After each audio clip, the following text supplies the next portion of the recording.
We all want to believe that evil wears a mask, that it lurks in the shadows far from us, that monsters are rare, freaks of nature, born broken.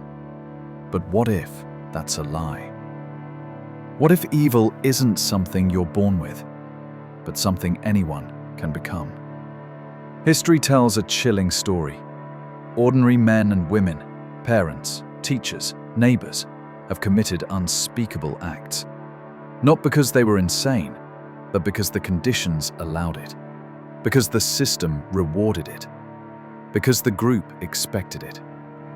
Evil, it turns out, often wears a familiar face. Psychologists have spent decades trying to answer the same haunting question: are monsters born or made? And the deeper they dig, the more terrifying the truth becomes. In 1961, psychologist Stanley Milgram conducted an experiment. Volunteers were told to administer electric shocks to a stranger, simply because a man in a lab coat told them to. With each screen, they hesitated, but they obeyed. Not because they wanted to, but because they believed they had to. 65% of people went all the way, willing to inflict fatal pain just because authority told them it was right. And then came the Stanford prison experiment. A fake prison, fake guards, fake inmates. In just days, the illusion took hold. Kind students turned cruel. They abused, humiliated, dehumanized. Not because they were evil, but because the roles they were given let them be. This is the horror of evil.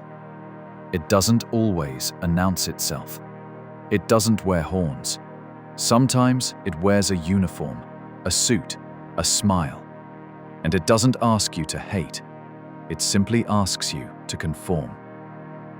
So where does evil come from? It grows in silence, in blind obedience, in the need to belong, in the fear of standing alone. It grows when we stop questioning, when we trade conscience for comfort, when we close our eyes to stay safe. And yet, that's not the end of the story.